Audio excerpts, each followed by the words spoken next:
오늘 말씀이 상당히 강한 얘기가 많이 나오는데 팔조법금이나 그 구약 시대에 성경에 나오는 여러 가지 법들이 굉장히 강합니다. 이에는 이, 머리에는 머리, 생명에는 생명, 이 수준으로 막 얘기를 하는데 우리가 이야기를 가만히 듣다 보면 왜 옛날의 법은 강했는가를 우리가 알게 됩니다. 우리가 해밍웨이를 잘 아시죠? 20세기 미국 문학을 대표하는 소설가입니다. 이 어네스트 해밍웨이는 한 40년에 걸쳐서 여러 작품을, 정말로 주옥 같은 작품을 많이 써냈습니다. 그런데 재미있는 것은 해밍웨이는 자기가 경험하지 않은 것에 대해서는 별로 글로 내지 않았어요. 그래서 특별히 전쟁 경험을 통해서 자기 작품으로 자기 전쟁에 있었던 경험들을 승화시키는 것들이 많이 있었는데, 특별히 1차 세계대전 또 에스파냐 내전 같은 자기 체험담은 빼놓을 수 없는 그러한 글감이 되었습니다. 그래서 1차 세계대전 같은 경우는 그 경험을 통해서 우리가 잘 알고 있는 무기여 잘 있거라 라고 하는 작품을 만들었고, 에스파냐 내전에 참가했던 그러한 경험으로는 누구를 위하여 종을 울리나, 이렇게 전쟁 소설을 써냈습니다. 저도 어렸을 때 아버지가 서재에 가면 책밖에 없어서 보면은 누구를 위하여 종을 울리나 라고 하는 책이 이렇게 있어요. 그래서 제가 머릿속에 그 생각이 항상 떠나지 않아요. 그래서 요즘에도 이렇게 누워있으면 나는 누구를 위해서 오늘도 종을 때리나. 그래, 좀 사는 게 그러면 내가 누구를 위해서 이렇게 사나. 이 제목을 이렇게 떠올 때가 참 많이 있습니다. 그런데 누구를 위하여 종을 울리나 라고 하는 이 작품의 내용을 간단하게 제가 소개하면, 1937년 5월달 어느 토요일 오후부터 시작돼서 그 다음 주 화요일 낮까지, 그러니까 한 사흘 동안에 있었던 일들을 압축해서 서술하고 있는 그런 소설입니다.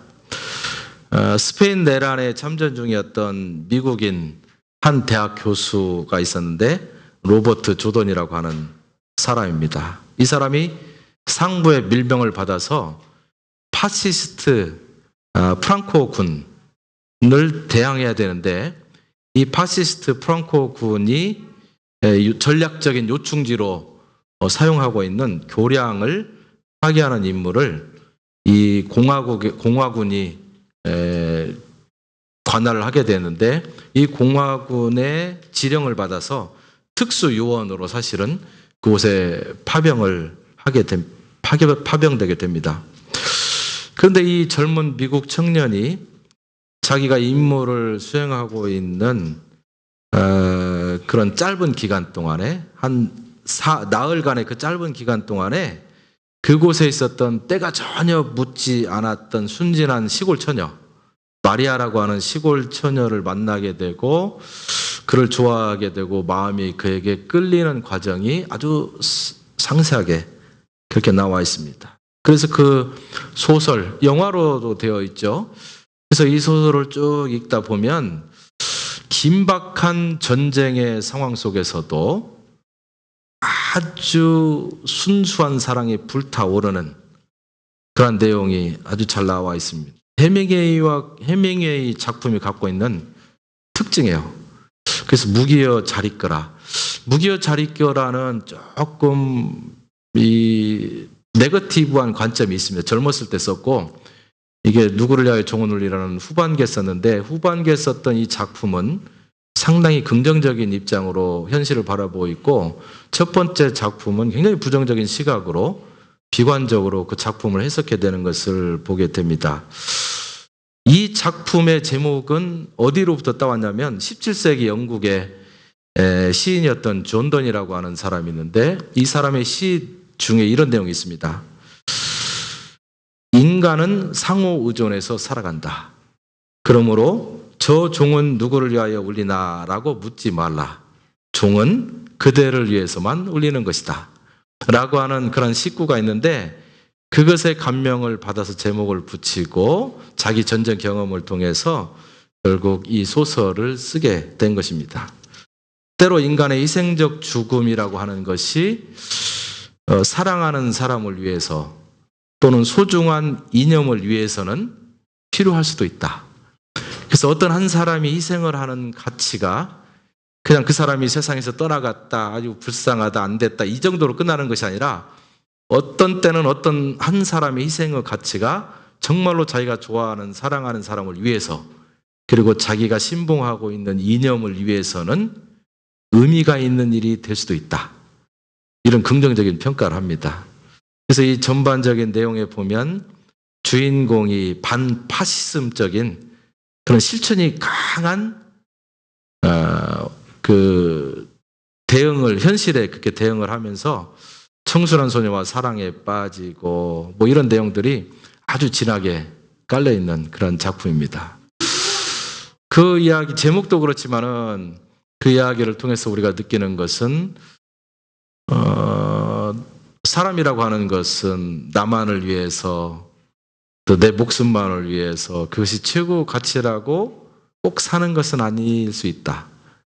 그러니까 내가 희생해서 또는 어떤 때는 내가 죽음을 무릅쓰고라도 그 가치를 위해서 내가 죽을 수 있고 희생할 수 있는 그런 삶을 사는 것이 우리 사람된 존재의 모습 아닌가 이렇게 우리가 생각을 해보죠. 소설이 소설일 수 있는 것은 우리는 그런 마음을 가져도 사실 그렇게 살기 쉽지 않아요. 그래서 소설을 읽으면서 내가 할 수 없었던 그런 우리의 이상과 우리의 가치를 소설을 통해서 대신 우리가 만족하고 그렇다 하고 카타르시스를 느끼고 하는 게 다 작품이겠죠? 그런데 우리 사람에게도 자신만의 영광을 위해서 살지 않고 거룩한 목적, 하나님이 우리에게 주신 그 영광된 삶을 우리의 목표로 살아야 된다라고 성경이 말합니다. 그래서 우리가 지난주에 다음 그림 보면 계속 지금 3주째 그림을 보여주고 있습니다만은 성막 안으로 들어가서 성소 안으로 들어가고 지성소 안으로 들어가는 그 구조를 보면 뜰의 밖에 있어서는 번제단이 있었습니다. 그래서 번제단에서 자기의 죄를 해결합니다. 그 다음에 나가면 물두멍이 있는데 그 물두멍에서 자아를 씻어내는 그런 경험을 하게 됩니다. 그리고 성막 문을 열고 안으로 들어가서 거기에 보면 떡상이 있고 또 등대가 있습니다. 떡상과 등대를 우리가 경험한다고 했습니다. 그리고 그 옆으로 나아가게 되면 마지막으로 향단이 있게 되는데 지금 성소 안에서 경험하고 있는 지난주까지 얘기했던 떡상과 그 등대라고 하는 것은 사실은 나를 위한 것이었습니다. 하나님의 양식으로 내가 채워지고 성소 안에 있는 빛으로 내가 살아가는 그 영향력 있는 능력을 내가 받고 내가 공급받고 내가 살아가는 수준이었습니다. 백성들과 차별화되어 있었지만은 그러나 제사장도 두 가지를 경험하는 동안에는 결국 하나님으로부터 내가 무엇인가를 공급받고 그 은혜로 살아가는 수준의 삶에 지금 머무르고 있습니다. 그러나 이 단계에서 조금 더 올라가게 되면 이제는 향단의 수준이 있는데 향단의 수준에 있어서는 하나님이 나에게 빛을 비춰주시고 나에게 떡을 주시는 그 은혜로 내가 세상을 살아가고 있다는 것에 대한 자기 감격과 자기 감사 때문에 하나님 앞에 내가 무엇을 할 수 있는가? 이제는 하나님의 영광의 단계로 나아가는 수준으로 그 향단을 이제 섬기게 되어 있습니다. 그래서 이 본문 말씀에서 최종적으로 저와 여러분에게 말하고 있는 것은 우리가 만약 하나님 앞에서 제사장으로 부름을 받았다면 거룩한 향단이 우리에게 꼭 있어야만 된다고 성경이 말합니다. 그래서 하나님을 섬기고 하나님께 집중하고 그 하나님께만 영광을 돌리고 그렇게 하고자 하는 우리의 구별된 시간과 구별된 공간과 구별된 마음, 그것이 향단의 향연으로 하나님 앞에 올라가게 되었을 때 하나님은 우리로 하여금 영광 받으신다. 하나님은 우리로 하여금 서빙 받으신다 라고 성경이 표현하고 있습니다. 그래서 이 향단을 우리가 소유하고 있다는 거, 우리 요즘 말로 표현하면 어떤 것이냐면 내가 하나님 앞에서 온전히 구별되어진 시간과 공간과 나의 마음을 통해서 하나님을 영화롭게 하고 내가 세상에 창조된 완전한 목적, 하나님을 위해서 우리의 생각을 집중하고 하나님의 영광을 위해서 세상을 살아가는 그러한 하나님만을 위한 구별된 우리의 모습이 있어야 된다는 것을 향단이 얘기합니다. 그래서 어떤 사람들은 아이고 그래도 세상을 살아가는 대부분이 다 내가 먹고 살기 위한 것이고 자녀를 기르기 위한 것이고 세상에 컨트리뷰션 하기 위한 나의 모든 행동이 그거가 있지 않냐. 아니 기독교인들은 하나님만을 위해서 살아야 된다고 생각하고 도대체 사회는 뒷전이고 가족도 뒷전이고 이렇게 표현할 수 있습니다. 그러나 우리가 착각하면 안 됩니다. 가족을 위한 것도 하나님의 영광을 위할 수 있습니다.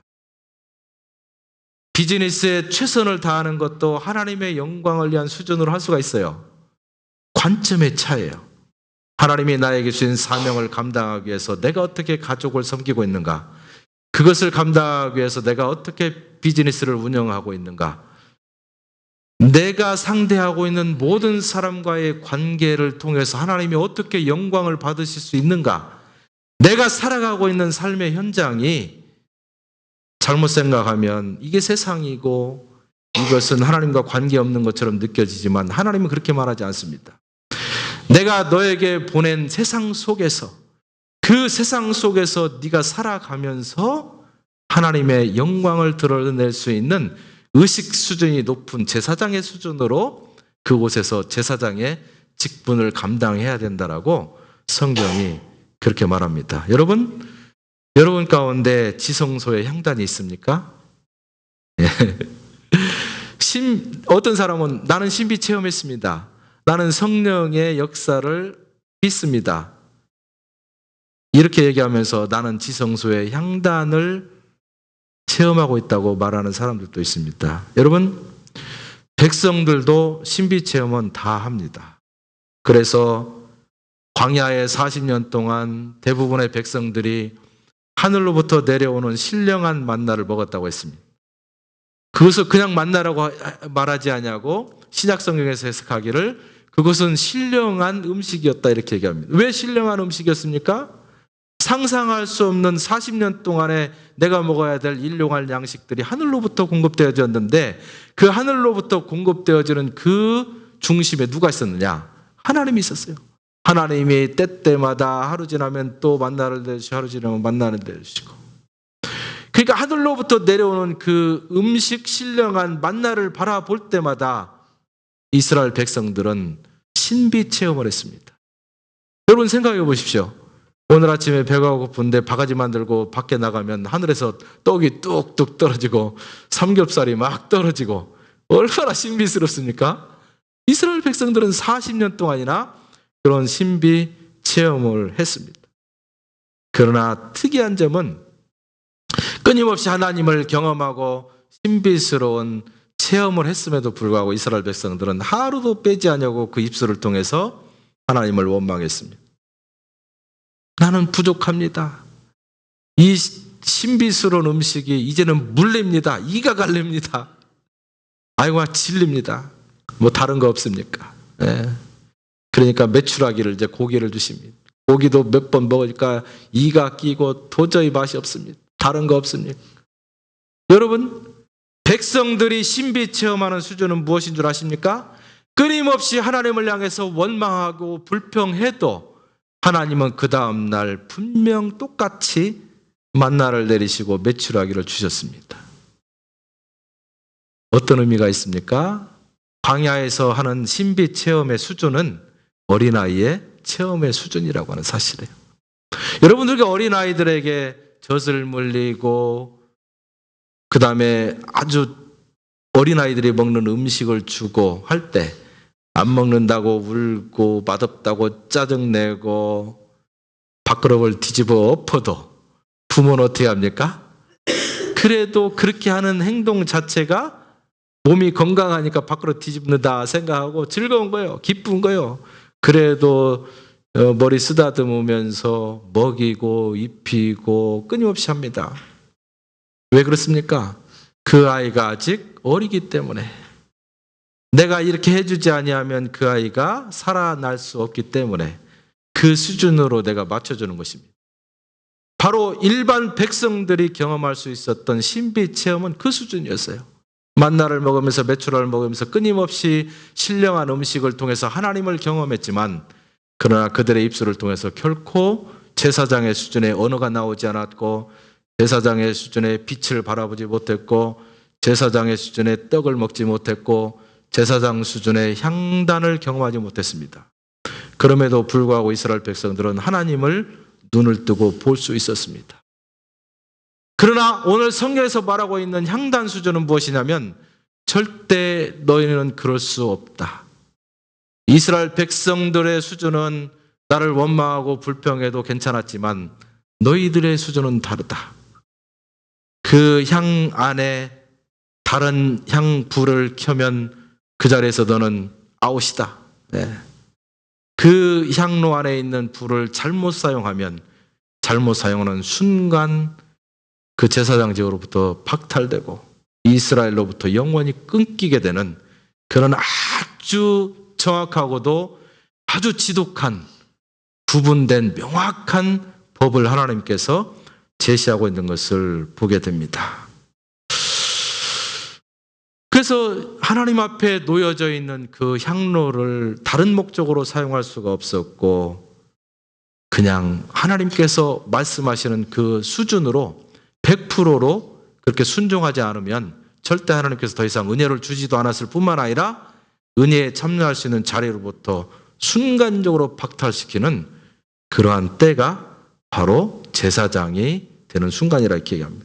오직 하나님만을 위하는, 그래서 솔리 데오 글로리아, 오직 하나님만을 위한 그런 시간, 그런 공간, 그런 마음이 제사장들에게 있지 않았을 때는 하나님께서 너는 이제 네 은혜는 거기까지다. 너는 평생 백성의 수준으로 살 수밖에 없구나. 너는 그냥 40년 동안 광야 생활하면서 그 수준의 만나를 먹고 그냥 살아라. 하나님께서 그렇게 말을 하신다는 거예요. 왜 그렇습니까? 그것은 우리가 더 이상 백성이 아니고 거룩한 하나님의 아들이면서 백제사장의 수준으로 부름을 받았기 때문이라고 이야기를 합니다. 그런데 이 금향로를 신약 성경에서 다음과 같이 해석합니다. 다음 장에 보면 요한계시록 8장 3절 말씀이 나옵니다. 집사님, 3절 제가 보겠습니다. 또 다른 천사가 와서 제단 곁에 서서 금향로를 가지고 많은 향을 받았으니, 자, 금향로가 무엇인지 신약 쪽에서 이제는 접근을 합니다. 이는 모든 성도의 기도들과 합하여 보좌 앞 금단에 드리고자 함이라. 뭐라고 했습니까? 여기서 말하는 기도, 더 확대하면 찬양, 이것이 다 금향단에 있는 향연, 향기롭게 올라가고 있는 연기다, 이렇게 표현하고 있습니다. 4절, 향연이 성도의 기도와 함께 천사의 손으로부터 하나님 앞으로 올라가는지라. 천사가 향로를 가지고 단 위에 불을 담아 땅에 쏟음에 뇌성과 음성과 번개와 지진이 나더라. 향단의 중요한 기능, 구속사의 비밀이 여기에 있습니다.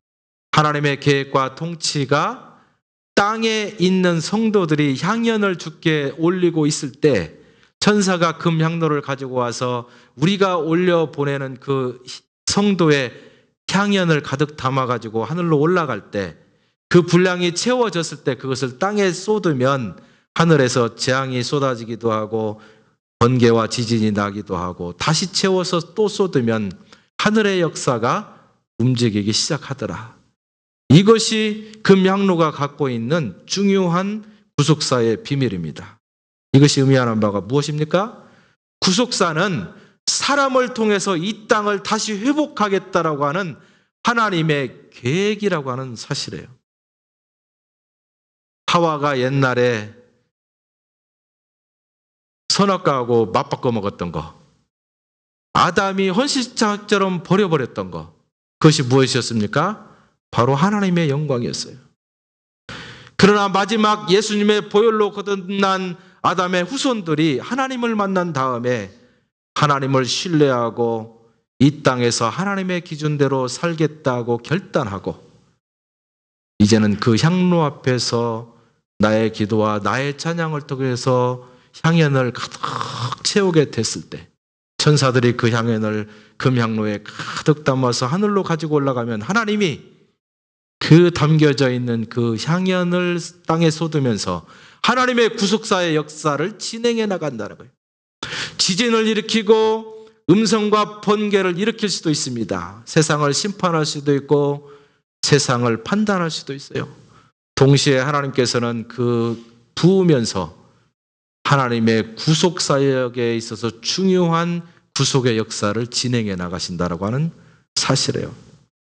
이 세상을 변화시키는 것은, 구속하는 것은 천사가 아니라는 말입니다. 예수님이 다시 와서 이 땅을 재림 때 구원하는 것이 아니라, 예수님이 재림 때 다시 오는 것은 세상을 구원하러 오는 것이 아니라 세상을 심판하러 오는 것입니다. 구원은 예수님이 오실 때 구원받은 백성과 구원받지 못할 백성은 이미 구분이 되는 거예요. 무엇으로 구분됩니까?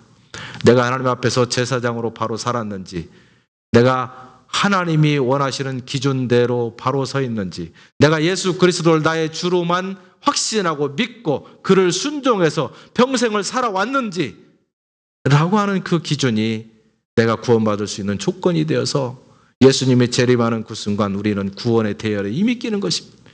그러나 예수님이 재림할 때 세상을 향해서 나팔을 부는 것은 그때까지도 변화되지 아니하고 하나님이 누구인지, 그 기준이 무엇인지, 예수가 누구인지에 대해서 전혀 관심이 없는 사람들에 대해서 하나님께서 명확하게 심판하겠다라고 선언하는 것이 재림의 때입니다. 그러니까 이 땅에서 그리스도와 연합한 사람들이 향연으로 하늘을 움직이게 되는데 하나님의 보좌와 하나님의 행정과 하나님의 정치와 하나님의 통치 경영, 다시 말하면 하나님의 구속 사역은 이 땅에서 올라가는 저와 여러분의 기도와 찬양의 향연을 통해서 움직인다라고 하는 사실입니다. 여러분, 우리가 세상을 살아가다 보면 경제적인 문제에 얽히고 가정의 문제가, 때로는 자녀들의 문제가 우리 가운데 많이 있습니다. 어떤 사람들은 이 모든 것을 하나님이 다 해결해 주실 거야 라고 믿고 평생을 살아갑니다. 그런데 평생을 살고 뒤돌아보면 제대로 된 게 하나도 없어요. 왜 그렇습니까? 하나님의 구속의 역사는 이 땅을 살아가고 있는 저와 여러분이 제사장의 수준으로 올라가서 우리가 드리는 기도와 우리가 드리는 찬양이 향연이 되어서 하나님 앞에 올라갈 때 구속의 역사는 시작되더라. 이 구속의 비밀이에요. 무슨 말입니까? 내 경제적인 문제가 있고 가정의 문제가 있고 이웃의 문제가 있고 자녀가 문제가 있고 온갖 종류의 다 문제가 있다면 내가 어떻게 해야 돼요? 거룩한 제사장의 수준으로 하나님 앞에 무릎 꿇고 나에게 내 앞에 놓여있는 그 향단에 향연을 채우는 것입니다. 내가 기도하는 것입니다. 내가 찬양하는 것입니다. 내 기도와 내 찬양이 향연으로 그곳에 가득 찼을 때에만 하나님께서는 움직인다고 하는 사실이에요. 여러분, 궁극적으로 여러분의 문제와 저의 문제를 하나님이 해결해 주시는 것은 분명한 사실입니다. 그러나 하나님이 움직이는 그 때는 언제냐? 우리의 기도와 우리의 찬양이 금향로에 가득 찼을 때. 하나님은 나를 통해서 예수 그리스도의 보혈의 능력으로 말미암아 변화된 아담의 후손족인 내가 하나님이 원하시는 뜻을 따라서 정당하게 살아가고 내가 할 수 있는 하나님의 구속 사역에 내 수준으로 내가 하나님의 동역자가 되어서 하나님이 원하시는 그 일을 할 때 하나님께서는 나를 통해서 구속의 역사를 이루신다고 하는 사실을 이 금향로가 보여주는 것입니다. 그렇기 때문에 우리 기도할 때 문제가 해결되는 거예요. 내 마음으로 하나님이 해주겠지. 물론 하나님이 해주겠지만 하나님이 해줄 수 있는 마음을 어떻게 움직입니까? 내가 기도를 통해서. 다니엘이 한 번은 기도를 시작했습니다. 그런데 기도한 다음에 14일인가가 지나서 70일입니까? 기억이 안 나는데 그때 지나서 기도에 응답이 옵니다.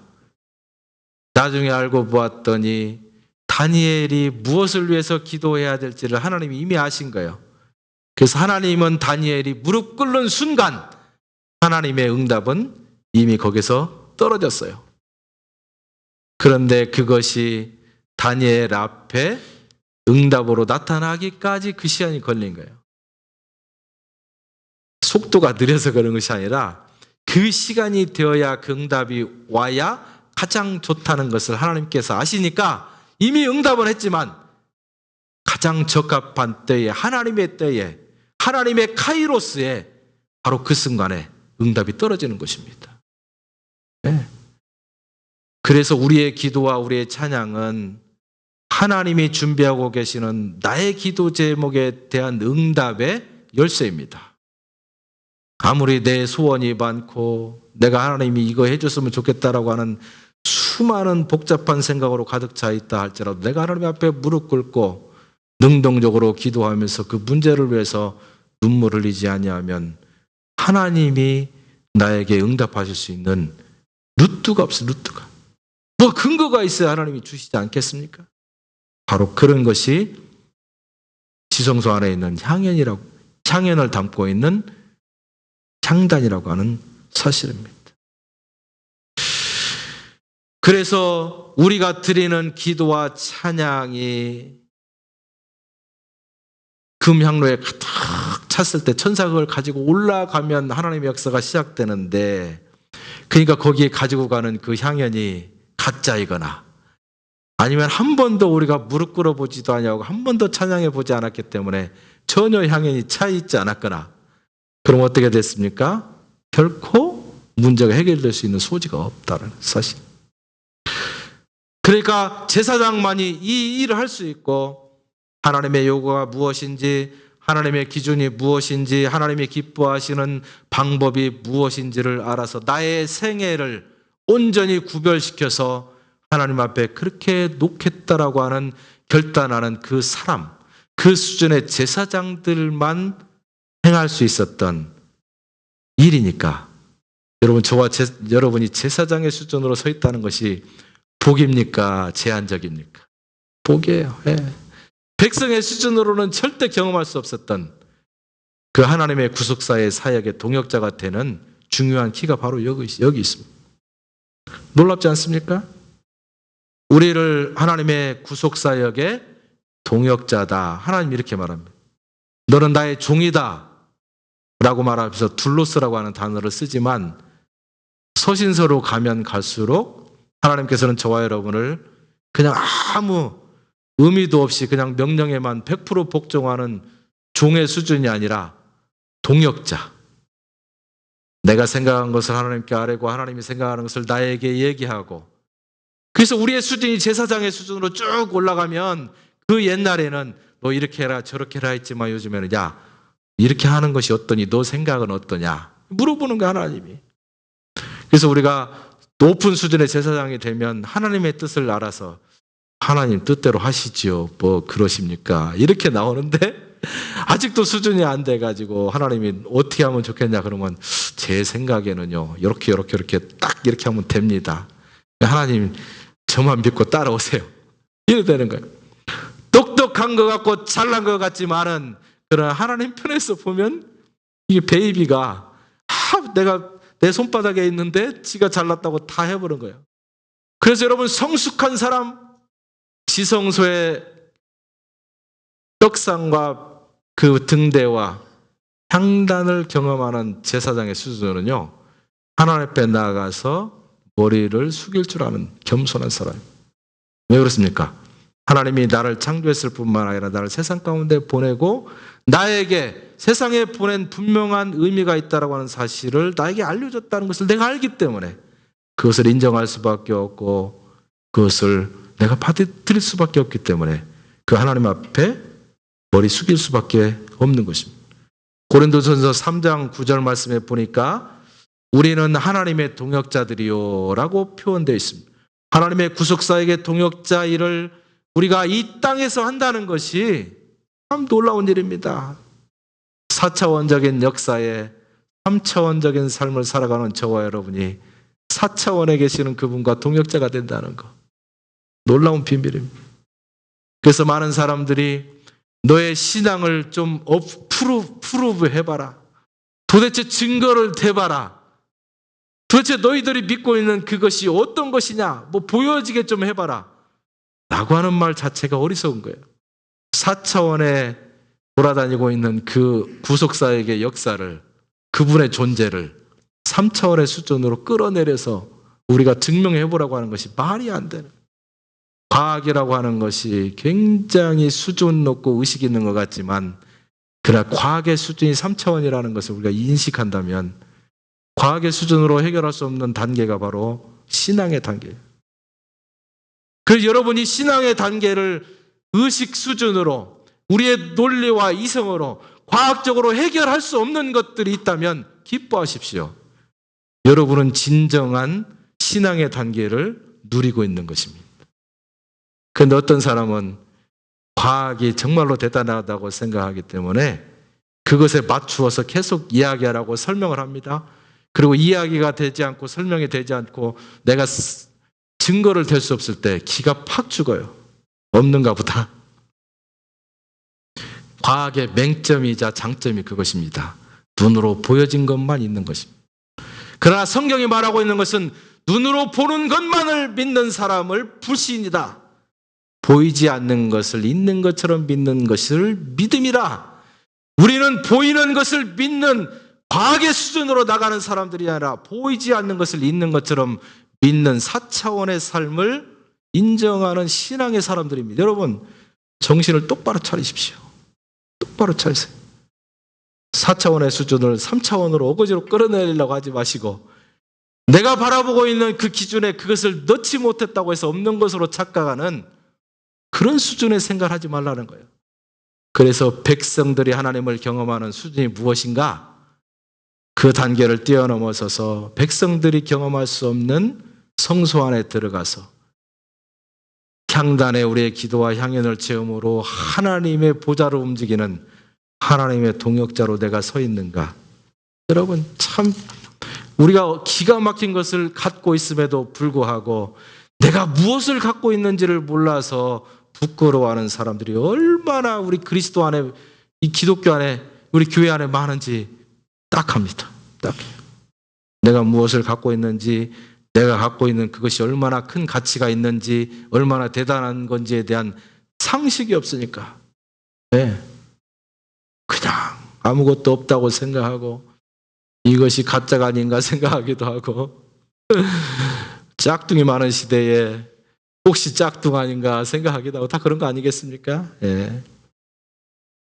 하나님께서 우리 성도들의 관심과 기도와 헌금을 통해서 아주 작은 것이지만 하나님의 구속사역의 한 귀퉁이를 장식하고 있다는 것, 생각만 해도 정말로 끔찍하게 기쁜 것입니다. 향단의 가장 중요한 기능, 구속사의 비밀이 바로 그거예요. 예. 저도 사실은 어떤 사람들은 캐나다에 사는 것이 참 해피하고 참 축복이라고 생각하죠. 그렇습니다. 그러나 100%가 다 그런 게 아니죠. 살다 보면 환경도 열악하고 사는 게 사는 건지, 뭐 항상 왜 이렇게 부족한지, 뭐 그렇지만 참 감사합니다. 왜 그렇습니까? 나 같은 사람이 북미주 땅의 한 귀퉁이에서 하나님의 제사장의 사명을 감당하면서 하나님의 구속사역에 우리가 함께 동참해보자고 외칠 수 있는 특권, 하나님의 동역자의식을 내가 가질 뿐만 아니라 모든 사람들이 하나님의 동역자라고 하는 사실을 얘기하면서 그 수준으로 올라가자고 그렇게 얘기할 수 있는 특권을 나에게 주셨다고 하는 사실을 생각할 때 참 기쁘게 그지없습니다. 우리 교회가 그렇게 크지도 않고 그렇게 큰 힘이 있지도 않고 뭐 하나 하려고 해도 제약이 그렇게 많아서 할 수 없지만, 그럼에도 불구하고 저와 여러분의 기도와 찬양과 감사와 작은 헌금을 통해서 하나님의 구속사역에 정말로 중요한 부분들을 상식하고 있다는 사실을 여러분 상상해 보시기 바랍니다. 그것이 크게 컨트리뷰션을 하든지 작게 컨트리뷰션, 그건 상관이 없어요. 놀라우신 창조주신 하나님의 구속사역의 하나의 일원이 되어서 내가 함께 나란히 하나님의 동역자가 되어서 나가고 있다고 하는 사실 그 자체가 우리 가운데 행복한 거 아니겠습니까? 그런 거예요. 예, 그런 것입니다. 향단을 경험하는 제사장이 지켜야 될 몇 가지 원칙들이 오늘 본문 말씀의 10절에서 26절까지 계속 나옵니다. 그런데 오늘 시간이 없으니까 아주 짧은 시간에 제가 한 가지만 얘기하기를 원합니다. 중요한 원리는 하나님을 멸시하면 안 된다라고 하는 원리가 나와 있습니다. 10절부터 16절까지 말씀이 그것입니다. 10절에 보니까 이스라엘 여인의 아들이요 그 아비는 애굽 사람 된 자가 이스라엘 자손 중에 나가서 한 이스라엘 사람과 진중에서 싸우다가 그 이스라엘 여인의 아들이 여호와의 이름을 회방하며 저주함으로, 자기들끼리 싸우다가 화가 막 치밀어 오르니까 하나님을 향해서 회방하고 저주를 했습니다. 그러니까 무리가 끌고 모세에게 가니라. 그 어미의 이름은 슬로미시오 단지파 디브리의 딸이었더라.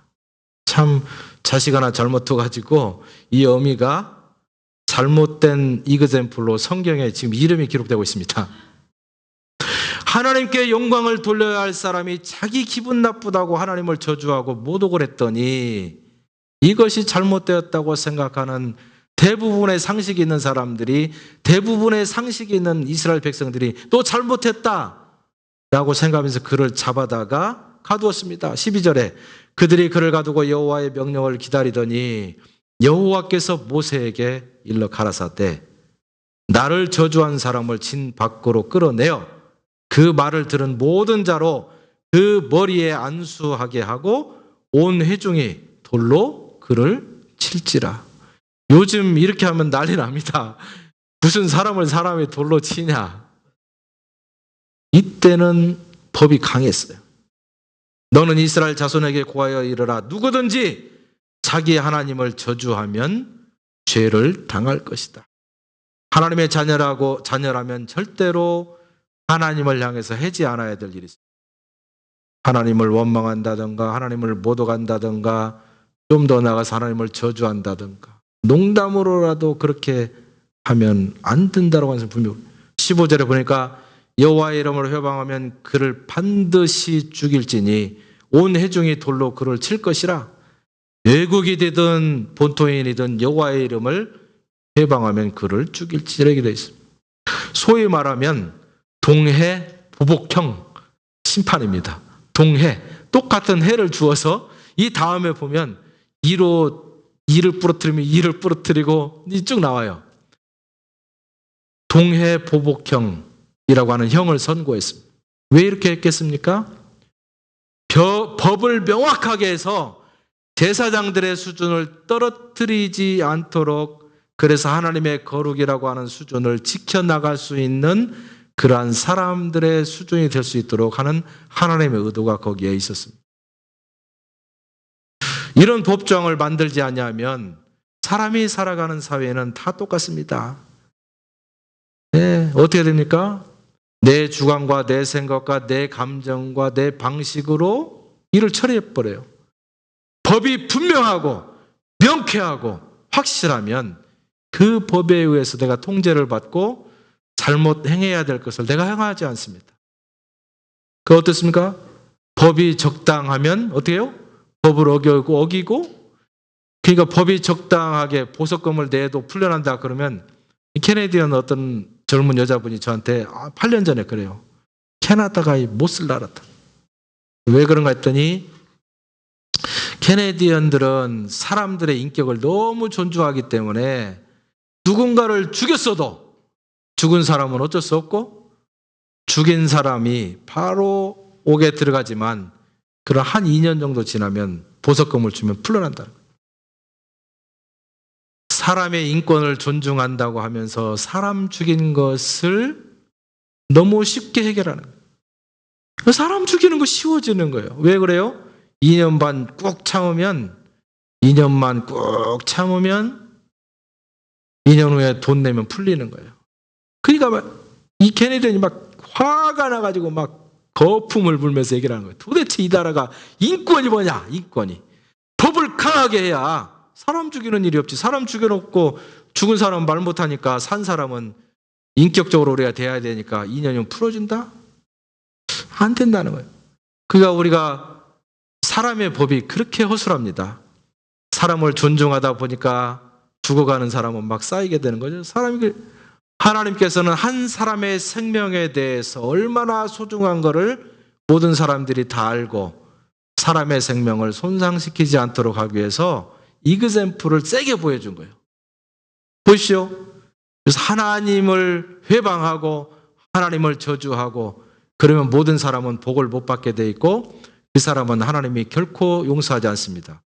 그런데 하나님을 회방하는 사람을 그냥 내버려 두면 모든 사람들이 괜찮은가 보다 하고 내가 배고파지면 하나님 뭐합니까? 나를 세상에 보내놓고 왜 밥을 안 줍니까?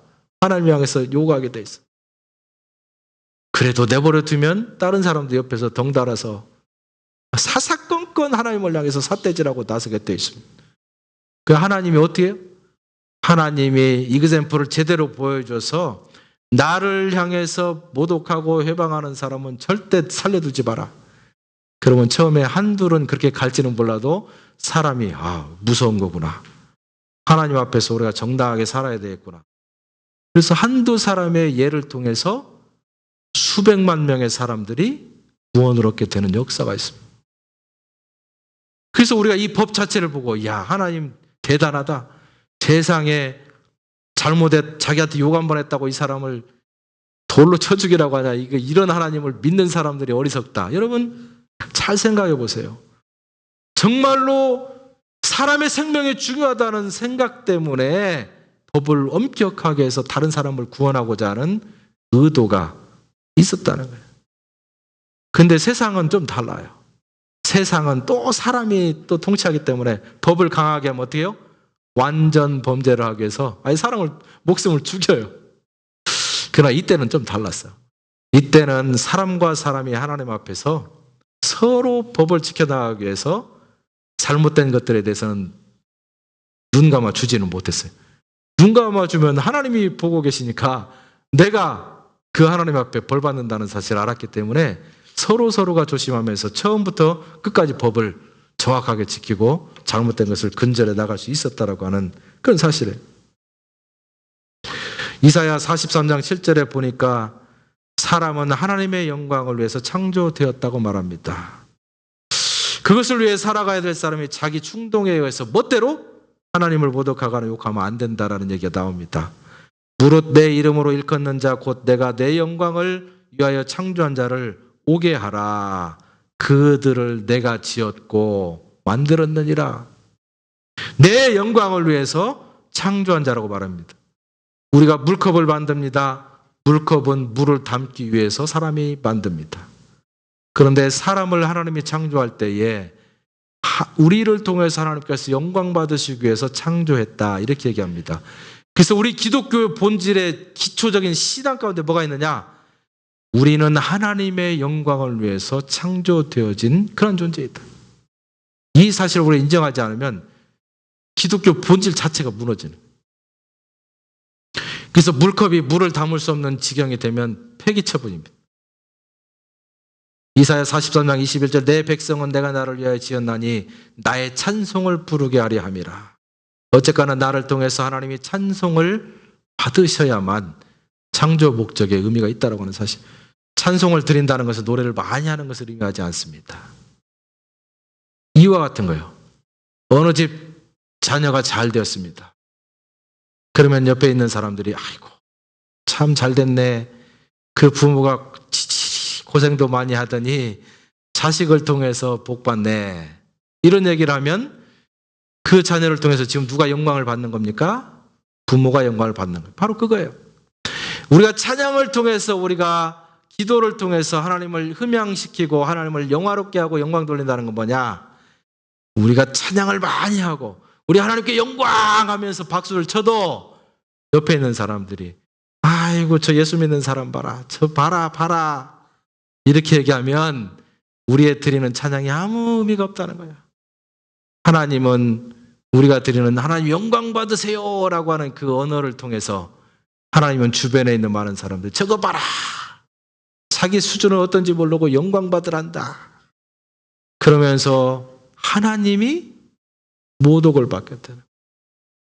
우리의 자녀들이 밖에 돌아다니면서 말짓하고 회방하고 그냥 어린애들 고무줄 끊어버리고 아이스케이크 하고 돌아다니고 그러면 어때요?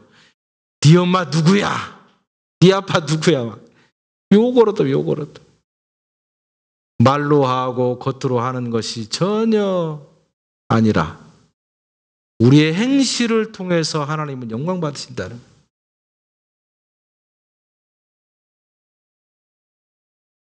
빛을 모든 사람에게 비추게 하여 그들로 하나님께 영광을 돌리게 하라. 무슨 말입니까? 우리의 입술을 들어서 하나님 영광 받으세요. 이게 영광이 아니라 빛을 모든 사람들에게 비추게 하여. 다른 말로 하면 너희는 세상의 소금과 빛이다. 뭔 얘기예요? 우리가 교회 안에서 착한 척하지 말고 교회 밖에 나아가서 빛된 삶을 살아야 돼. 소금의 역할을 감당해야 돼. 그러면 모든 사람들이 이야 빛난다. 나도 좀 저 사람들 따라가 보자. 그러면 하나님 영광 받으신다. 영광 받는다. 교회에서는 척하고 밖에 나가면 다 똑같이 행동해버리고 무슨 차이가 납니까? 내가 좀 손해를 본다 해도 다른 사람 섬길 줄 알고 누가 너 바보다 그러면 웃으면서 나 바보입니다. 뭐 손해 됩니까? 바보라는 얘기 들었다고 나 바보 아닌데 왜 그러냐고 다른 사람 멱살 잡아버리고 똑같이 하려고 하니까 당신 예수 믿는 차이가 뭐냐? 너 아버지 누구냐? 영적으로 너 하나님을 믿는다네. 도대체 그 하나님 뭐냐? 네가 하나님을 믿는 것이 어떤 차이가 있느냐? 이렇게 하면 하나님은 영광 있는 것이 아니라 우리들 때문에 영광 없음이 된다. 왜 우리가 하나님 앞에 복된 인생을 못 사는가? 여러분 우리가 우리 자신을 돌아보면 됩니다. 사무엘상 2장에 보니까 엘리 대제사장이 나오는데 하나님이 그를 이스라엘의 대제사장으로 세워놓고 이스라엘의 중요한 운명을 그 제사장에 맡겼습니다. 여러분 잘 들으세요. 제사장 내게 아니다. 잘못 생각하면 목사님이 제사장이니까 목사님 알아서 하세요. 여러분이 제사장, 여러분이 제가 아니라 다 똑같이 제사. 잘 들어보세요. 그런데 이스라엘의 운명을 제사장에 맡겼는데 제사장이 잘못하니까 자기도 저주받고 가문이 망하는 것이 나옵니다. 사무엘상 2장 27절에 하나님의 사람이 엘리에게 와서 그에게 이르되 여호와의 말씀에 너희 조상의 집이 애굽에서 바로의 집에 속하였을 때에 내가 그들에게 나타나지 아니하였느냐? 이스라엘 모든 지파 중에서 내가 그를 택하여 나의 제사장 삼아 그로 내 단에 올라 분향하며 내 앞에서 에봇을 입게 하지 아니하였느냐? 특권을 주었다는 거죠. 대제사장에게 하나님께서 다른 백성이 할 수 없는 큰 특권을 주었다는 거예요. 구약시대에 이런 특권을 가졌다는 건 대단한 거예요. 하나님을 얼굴 대 얼굴로 맞으면 그 사람이 죽었어요. 그러나 제사장은 대제사장은 1년에 한 번씩 그 하나님을 면전에 가서 보는 특권이 있었습니다. 그런데 29절 너희는 어찌하여 내가 나의 처소에서 명한 나의 제물과 예물을 밟으며 내 아들들을 나보다 더 중히 여겨 내가 나의 처소에서 명한 나의 제물과 스스로 살지게 하였느냐? 그러므로 이스라엘의 하나님 나 여호와가 말하노라 내가 전에 내 집과 내 조상의 집이 내 앞에서 영영하리라 하였으나 나 여호와가 말하노니 결코 그렇게 하지 않겠다. 내가 너에게 주었던 그 특권에 대한 은혜를 주기로 했는데 이제는 무효다. 그렇게 하지 않겠다. 그 다음에서 하는 말이 중요합니까? 이유가 무엇입니까? 나를 존중히 여기는 자를 내가 존중히 여기고 나를 멸시하는 자를 내가 경멸히 여기리라. 무슨 말입니까? 나는 앞으로 조건부 사랑하겠다. 이렇게 나옵니다. 좀 더 고상하게 표현하면 인격적인 사랑하겠다 이렇게 나옵니다. 우리가 처음 하나님을 만났을 때 무조건적으로 내가 죄가 많고 내 허물이 많고 내 행동이 하나님 앞에 정확하지 않아도 하나님은 무조건적으로 나를 용서하시고 나에게 은혜를 주는 때가 있었습니다. 나에게 하나님께서 나를 어거지로 자녀 삼아주시고 너는 내 아들이다. 네가 아무것도 안 했어도 내 아들이다라고 하는 때가 있었다는 말이에요. 그것도 한 번도 아니고 끊임없이 반복해서 우리를 사랑하신다고 하는 사실을 말씀할 때가 있었습니다.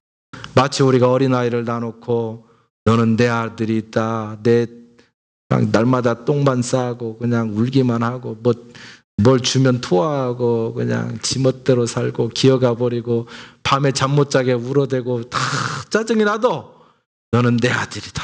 내 딸이다 하면서 그냥 해피하는 거예요. 이스라엘 백성들의 수준으로 하나님께서 만나실 때는 그럴 때가 있었다는 거예요. 그러나 너희가 성장했다면 제사장의 수준으로 네가 올라왔다면 이제는 아니다. 이렇게 얘기합니다. 하지만 우리가 성숙한 하나님의 자녀가 되면 그때부터 하나님께서 요구해요. 더 성숙해라. 더 수준 높여라. 더 잘해라. 사실은 이것이 우리를 구속하는 것 같지만 우리를 성숙한 사람 취급해 주는 겁니다. 그렇죠? 그런데 많은 사람들이 이 특권을 무시하고 힘들어하고 하나님을 기만합니다. 그럴 때 하나님이 말씀하십니다. 나를 존중히 여기는 자를 나도 존중할 것이요 나를 멸시하는 자를 나도 경멸할 것이다. 인격적으로 만나자고 합니다. 여러분 우리가 연애할 때는요 있는 거 없는 거 다 꺼내가지고 별짓을 다 해줍니다. 없는 돈 있는 돈 다 긁어가지고 뭐 사주고 못 사주고 나에 대해서 좋은 호감을 갖게 해요. 그래가지고 어쨌든 결혼했습니다. 어찌됐건 결혼하면 되지 않아요? 결혼하고 난 다음에도 서로 부부가 있는 거 없는 거 다 꺼내줘갖고 상대방에게 주면 그 집안이 홀딱 망하게 돼 있어요. 여러분 결혼하기 전에 있는 거 없는 거 꺼내서 좋게 보이려고 하는 때가 있다면 결혼하면 달라져야 돼. 결혼하면 성숙해야 돼요. 근데 어떤 사람은 네가 나에게만 많이 해주고 나를 꼬셔갖고 꼬실라이제이션 해가지고 부인을 만들었으니까 이제 너는 나에게 잘해주고 나는 왕이고 아니 여왕이고 뭐 계속 요구하는 거예요. 너는 잘해줘야 돼. 어? 나 데려온 것 자체가 나는 다인 거야. 이러면서 그냥 하루 이틀도 아니고 평생 그렇게 해서 하면 생각해 보세요. 내가 그 사람의 남편이지 아버지입니까? 아버지는 다 해주는 줄 몰라. 남편은 안 그래요. 역으로 바꾸어서 나는 왕이다. 그래서 뭐 나에게 다 해라. 무조건 밥도 잘해라. 뭐해. 계속 그러면 부인이 나중에는 화가 나가지고 내가 네 부인이지 네 엄마냐? 이게 나오지 않겠어요? 부부는 부모가 아니에요. 부부는 동등한 인격체이고 서로 동등한 수준의 사람들이에요. 결혼하면 한 사람에게 무조건 넌 다 해주라. 나는 됐다. 이런 것이 아니라 내가 하나 주면 상대방도 하나 줘야 되고 내가 100개 주면 상대방도 100개 주는 수준이 돼야 돼요. 그래야 인격적인 부부의 건강한 관계예요.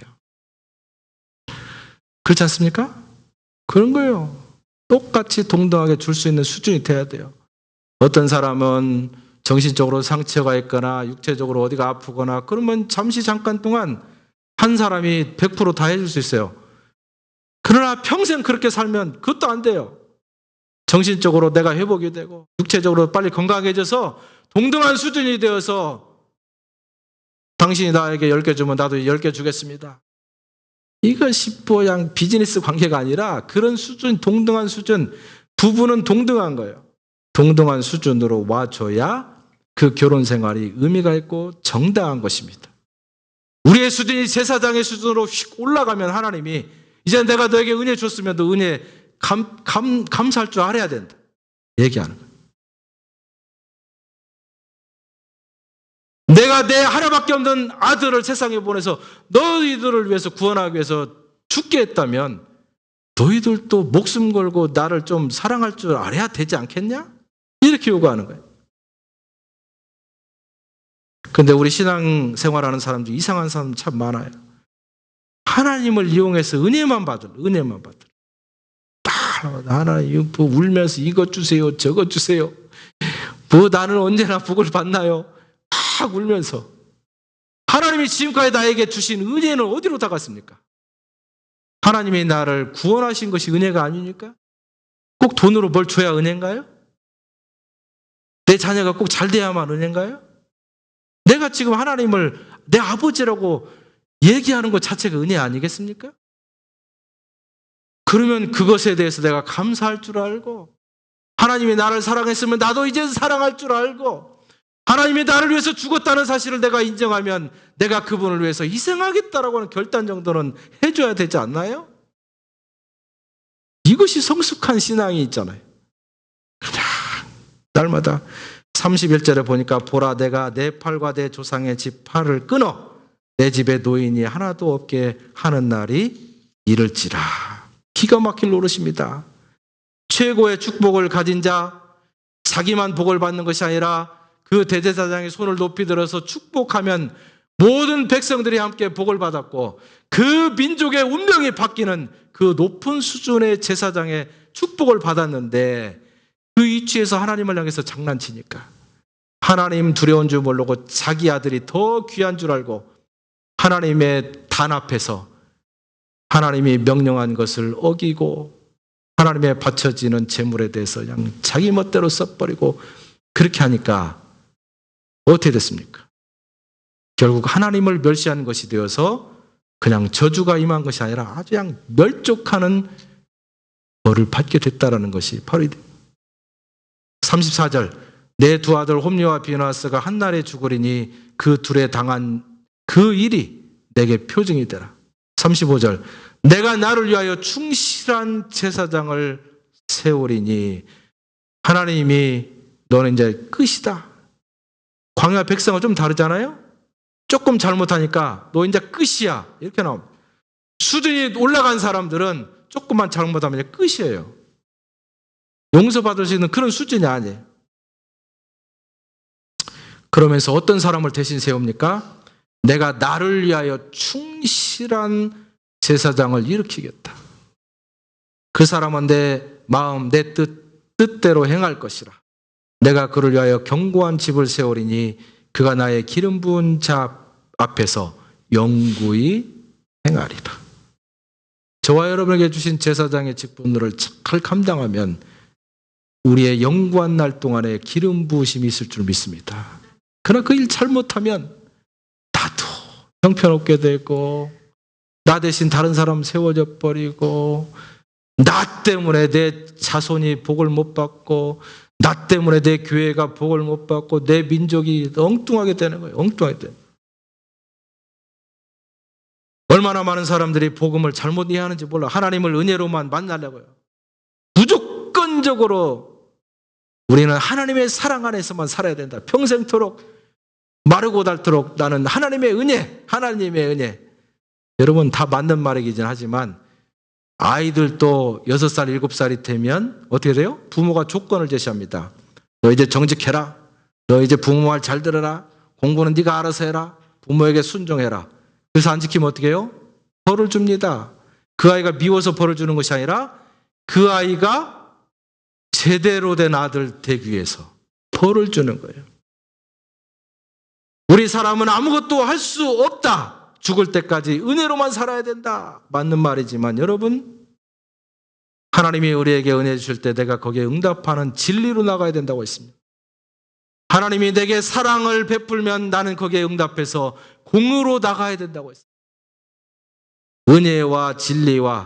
은혜와 진리가 짝을 이루고 하나님의 사랑과 내가 응답하는 공의가 짝을 이루었을 때 하나님의 구속사역은 나를 통해서 완성되는 것입니다. 일방적인 하나님의 은혜 가지고 구속사가 완성되지 않아요. 우리 자식이 19살, 20살 되면 어떻게 됩니까? 아버지의 은덕도 알고 감사도 하고 말할 줄도 알고 아버지 앞에 이제는 존댓말도 할 줄 알고 예의도 지키고 그리고 아버지 호주머니에서 결국 나오겠지만 아버지 생일 되면 돈 좀 주세요. 아버지 생일 선물 사게 해가지고 아버지 생일 선물로 갖다 주면서 해피 버스데이 투 유 이렇게 해야 아버지가 해피한 거 아니겠어요? 근데 그렇게 하지도 않아요. 근데 어떤 자식들은 그렇게 하겠다고 나서면 또 아버지가 야 어차피 내 호주머니에서 나갔는데 알아서 됐어 그냥 하지 마. 여러분 참 엉뚱한 아버지들이 있습니다. 그렇게 하면 아버지가 자식 교육 잘못하는 겁니다. 비록 내 호주머니에서 돈이 나간다 할지라도 그 아이가 그 돈을 가지고 가서 내 생일날 내 선물을 사올 수 있도록 가르쳐야 돼요. 가르쳐야 돼. 그렇게 가르쳐주지 않으면 밖에 나가서 엉뚱한 사람들, 날마다 평생 받고 사는 사람이 되고 마는 것입니다. 그래서 갈라디아서 1장 7절에 보니까 스스로 속이지 말라. 하나님은 만홀히 여김을 받지 아니하시나니 사람이 무엇으로 심든지 그대로 거두리라. 자기의 육체를 위하여 심는 자는 육체의 썩어질 것을 거두고 성령을 위하여 심는 자는 성령으로 영생을 거두리라. 여러분, 이제는 심어야 됩니다. 하나님이 나를 위해서 심었듯이 나도 하나님을 위해서 심어야 합니다. 그것이 건강한 하나님과의 관계이고 하나님의 동역자의 수준입니다. 여러분이 높은 백성의 수준으로부터 제사장의 수준으로 올라가서 이제는 향연을 금향단에 채워서 여러분의 기도와 여러분의 찬양과 여러분의 구별된 시간과 여러분의 구별된 장소와 구별된 마음을 통해서 하나님 앞에 여러분의 향연이 올라갈 때 그때 하나님께서는 저와 여러분을 통해서 이 세상 가운데 구속사역을 이루실 줄 믿으시기를 축원합니다. 기도하겠습니다. 우리 잠깐 한 1분 동안 결단하며 기도하겠습니다. 내 향단이 있는지 한번 돌아보시기 바랍니다. 전적으로 하나님만을 바라보고 있는 시간이 있습니까? 하나님만을 위해서 구별한 장소가 있습니까? 하나님만을 위해서 내보이는 마음이 있는지 돌아보시기 바랍니다. 주님이 무엇을 원하시는지, 무엇을 해야 그분이 기뻐하시는지, 주님이 나를 구원하셨다면 나는 그분을 위해서 어떤 기쁜 일을 해야 될지 여러분 한번 돌아보시고 결단하시기 바랍니다. 그래서 이 세상과 구별된 특별한 섬김이 여러분에게 있기를 기도하시기 바랍니다.